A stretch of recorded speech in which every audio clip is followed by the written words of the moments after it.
Bonjour, donc je m'appelle Delphine Leleu. Alors moi c'est Stéphanie Evans. Bonjour, Mylène Chassot. Bonjour, Caroline Randane. Bonjour, Jackie Chalancon. Pour l'inclusion des élèves à besoins particuliers, prendre en considération l'ensemble de la classe sans submerger les enseignants. Et c'était vraiment le lien avec le campus d'été à Arras et les différentes formations que j'avais pu faire depuis 10 ans. J'ai décidé de m'inscrire au DU-CUA après avoir fait une formation pour les enseignants spécialisés, les mines CUA. Je l'ai fait à Dijon, mais il est aussi proposé à Lille.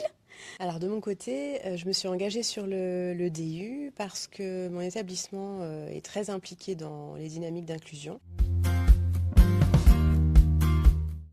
Concevoir la diversité des besoins des apprenants sans avoir une lecture de ces besoins par le trouble. C'est réfléchir en amont pour que les séquences d'apprentissage, pour que la vie quotidienne ne soit plus un amas de rustines. La diversité, le fait qu'il n'y ait pas une seule façon d'apprendre, mais tellement de façons d'apprendre qu'un élève ait le choix de s'engager. L'exemple qu'on peut prendre pour l'accessibilité, c'est souvent l'histoire des étudiants qui attendent pour monter dans l'amphi ou dans leur salle de cours. Faut s'imaginer qu'on est en hiver et qu'il y a une rampe d'un côté, un escalier d'autre, qui sont tous les deux enneigés. Le personnel de service déneige, est en train de déneiger l'escalier. Un élève en fauteuil roulant demande de dégager la rampe et la personne lui répond attends, il faut que je finisse pour tous les autres valides, il faut que je finisse les escaliers. Et l'autre personne lui répond, mais si vous dégagez la rampe d'accès, elle sera utilisable par tous, alors que moi, je suis laissée de côté parce que je ne peux pas monter les escaliers. Je vais peut-être me diriger vers le côté formation pour essayer de transmettre et de diffuser. On a eu des professeurs-chercheurs et ça donne aussi envie d'approfondir cette question-là. J'ai pas envie de commencer à me lancer dans des petites initiatives où en fait ça va pas vraiment être de la CUA, ça va être des petites choses que je mets ici et là. C'est de me dire comment est-ce que je peux transformer ma façon de travailler pour pouvoir avoir un enseignement au quotidien qui est complètement différent et plus dans la réaction en fait. Transmettre ce qu'on a reçu ici dans mon établissement.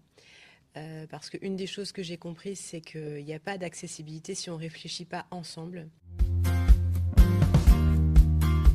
Il y a des modules asynchrones et des modules en présentiel. Des moments à la fois théoriques, des moments pratiques, des moments de travail à distance où on est vraiment plus seul dans notre réflexion et ces moments de partage qu'on a quand on est ici présent sur l'IFP. Il faut juste savoir qu'effectivement, nous sommes toutes et tous en poste complet et que nous sommes engagés dans le DU à temps plein aussi. C'est une charge de travail réelle, mais extrêmement motivante. Je pense qu'on le sera jusqu'au bout. Je rajouterais qu'il peut y avoir aussi des possibilités de financement. Pour limiter la stigmatisation que peuvent subir les élèves à besoins éducatifs particuliers. C'est vraiment l'autonomie de chacun de mes apprenants. L'impact sur mes élèves sera vraiment au niveau de l'engagement. Je pense que nous vivons à une époque où on parle beaucoup du désengagement des élèves, mais il est temps qu'on se pose la question, comment est-ce qu'on peut les engager dans leurs apprentissages ? C'est une école où on ne se sent plus enfermé dans un fonctionnement, qu'on soit enseignant ou élève. C'est une école où les apprenants n'ont plus à subir. Et peut-être bien, comme tu le disais Stéphanie, nous non plus. Voilà. Ça serait une école où l'apprentissage devient un vrai plaisir, où l'enseignement devient aussi un vrai plaisir. La conception universelle des apprentissages serait l'outil pour tendre vers une école idéale. Et j'aurais envie d'ajouter, la CUA dans l'école de demain, c'est pas un nouvel effet de mode. C'est pas le dernier gadget pédagogique. Pour moi, c'est justement prendre le temps de réfléchir, de se former pour reprendre un petit peu le pouvoir, c'est-à-dire le pouvoir d'enseigner et de remettre les jeunes sur ce chemin de l'apprentissage.